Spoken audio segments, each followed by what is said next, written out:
Hello friends, welcome to my channel. In this video, we would see the significance of the Portuguese part in India.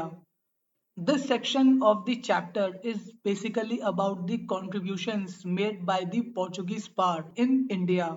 So keep watching till the end. Let's start.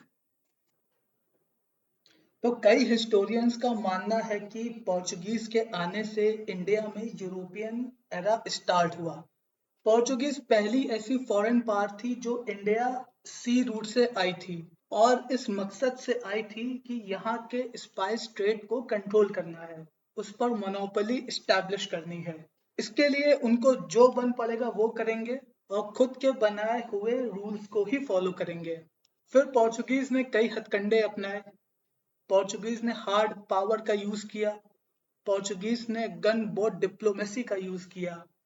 हमने देखा ही था कि कैसे Cabral ने अपनी ship पर रखी तोपों से कैलीकट पर एक पूरे दिन तक बॉम्ब्स फेंके, और वो भी इसलिए कि कैलीकट का रूलर उसकी डिमांड्स को एक्सेप्ट कर ले। पोर्चुगीज ने गुजरात से लेकर बंगाल तक इंडिया के कोस्ट्स पर अपने फोर्ट्स, फैक्ट्रीज और पोर्ट्स डेवलप कर लिए थे ताकि वो इंडियन ओशियन ट्रेडिंग सिस्टम पर एक डिसाइसिव एडवांटेज हासिल कर सकें। पोर्चुगीज के आने से इंडिया में नेवल पावर इमर्ज हो गई थी। पोर्चुगीज और उनके बाद जो भी यूरोपियन पावर्स आए, उन्होंने नेवी का यूज कर इंडिया में अपनी पावर को एस्टैब्लिश किया। साउथ इंडिया एम्पायर चोला के पास पावरफुल नेवी थी, मगर वो मेडिवल पीरियड की बात थी। चोला एम्पायर 13th सेंचुरी तक आते आते खत्म हो गया था। मॉडर्न पीरियड में मराठास के पास स्ट्रॉन्ग नेवी थी, मगर उनकी नेवी यूरोपियन पावर्स के कंपैरिजन में स्ट्रॉन्गर नहीं थी और मराठास ने अपनी नेवल पावर यूरोपियंस के हेल्प से डेवलप की थी। अब पोर्चुगीज जब इंडिया आए तो उनकी शिप्स पर कैनन्स रखी हुई थी, जिस वजह से उन्हें इनिशियली कई टैक्टिकल एडवांटेजेस मिले। और फिर ट्रेड पर मोनोपोली गेन करने के लिए पोर्चुगीज ने थ्रेट्स का यूज किया, मिलिट्री फोर्स का यूज किया, और वो सिर्फ अपने ही रूल्स मानते थे, ना कि जो इस्टेब्लिश्ड रूल्स एंड रेगुलेशंस हैं उनको। उनके लिए सिर्फ अपने ही रूल्स ज्यादा इंपॉर्टेंट थे। So for Portuguese, it was like our ambitions, our rules. अब आते हैं नेक्स्ट पॉइंट पे, विच इज मिलिट्री इनोवेशन।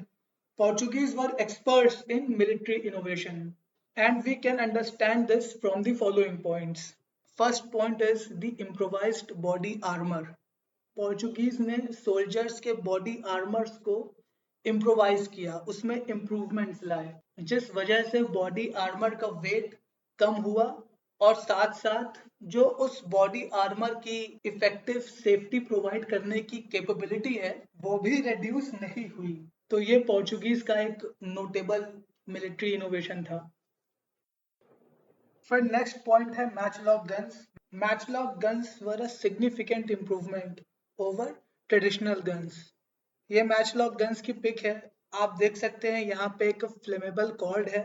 जब सोल्जर ट्रिगर को पुल करता है तो इस कॉर्ड में स्पार्क क्रिएट होता है, और ये स्पार्क कॉर्ड से पास होती हुई गन पाउडर पे जाती है और गन पाउडर को इग्नाइट करती है, जिस वजह से एक लो इंटेंसिटी ब्लास्ट होता है और बुलेट गन से बाहर निकलकर टारगेट की तरफ जाती है। मैचलॉक गन्स के आने से पहले जो ट्रेडिशनल गन्स थी उनमें ये मैकेनिज्म नहीं था।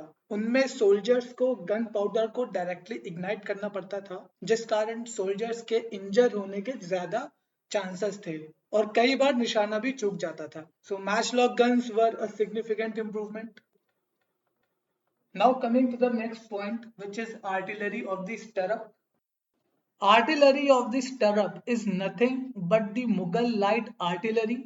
It was a feature in which a variety of smaller weapons were used, and these smaller weapons were specifically designed so that a soldier could use them while he was sitting on top of an animal like camel or an elephant.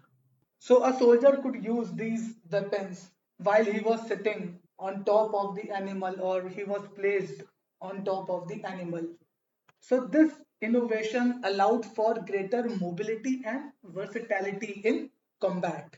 अब ये primarily एक Mughal innovation था, artillery of the stirrup, but there are sufficient evidences to prove that the Portuguese may have made contributions to its development.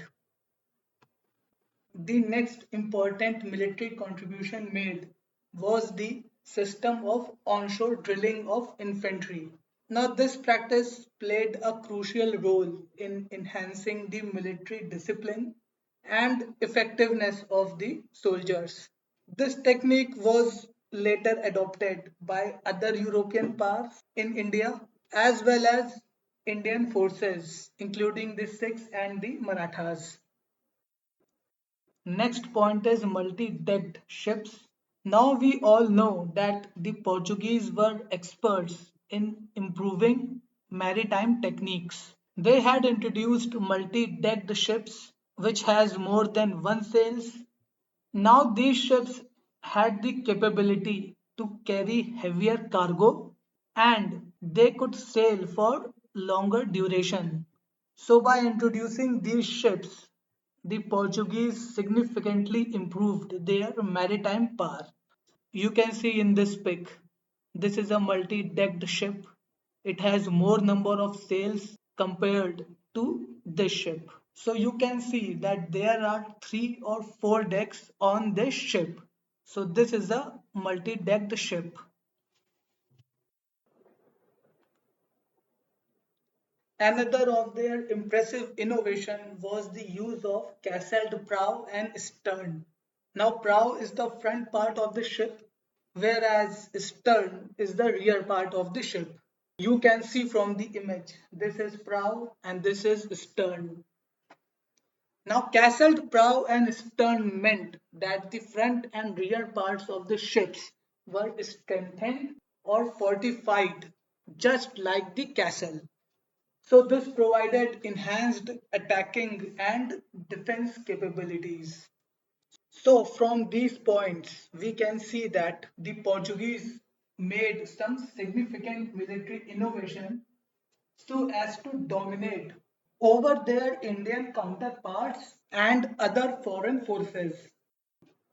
असल में Portuguese के लिए militarily innovate करना necessary भी हो गया था. पोर्चुगीज को इस बात का रियलाइजेशन था कि इंडिया में they were outnumbered by the Indian forces. तो अगर पोर्चुगीज ने कन्वेंशनल तरीकों से युद्ध लड़े तो वो डेफिनेटली हार जाएंगे. इसलिए उन्होंने मिलिट्री इनोवेशन पर काफी फोकस किया so that they could win wars and terrorize their opponents. तो इसीलिए कहते हैं कि necessity is the mother of invention. Then the organizational skills of the Portuguese were noteworthy. They had developed efficient systems to manage their ships, crew, and resources. Now, this made their naval operations effective. They also established royal arsenals. These were large storage facilities where weapons and military supplies were kept. Then they had maintained dockyards. These dockyards played an essential role in keeping their fleet in good conditions, which made them capable for long voyages. Then a very important point is that they maintained a regular system of pilots or captains who were having good experience and they were able to navigate ships through difficult waters. Now, this maintenance of pilots or captains ensured that they had the availability of wide range of skilled pilots who could be called on as and when the conditions arose, and then to control trade routes and protect their interests against rivals. The Portuguese pitted the state forces, which means the forces of the Indian rulers, against the private merchants. So we can see that by using this trick, in some of the cases, the Portuguese were able to reduce the capabilities of their enemies without engaging in direct fight with them. Then coming to the last point, art and culture. Although the Portuguese were involved in religious persecution, as we have seen earlier, they have made some notable contributions in the fields of art and culture. The Portuguese missionaries were teachers as well as patrons of art, paintings, and sculptures, which they promoted extensively. The churches of Goa are the famous examples of the Portuguese contribution. Then the art of goldsmith and silversmith had spread in Goa during their time, and Goa became the hub of filigree work, fretted foliage work, and metal work with jewels embedded in them. Filigree work is done on metals, and fretted foliage work is done on woods. In both these works, intricate patterns of spirals and leaf-like motifs are created. You can see the picture of filigree work over here. By looking at this picture, you can get an idea about the filigree work. And in the fretted foliage work, similar types of patterns were done on woods.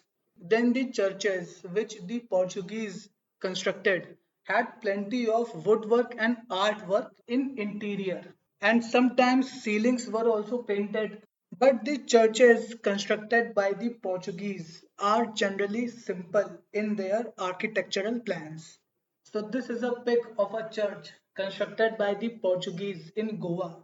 From the outside, you can see that the architectural plan is simple, but inside you can find a plenty of woodwork and artwork. So with this, we have come to the end of the video. I hope you have found this video informative. If you have, then do like and share and subscribe the channel for more such videos. Thank you.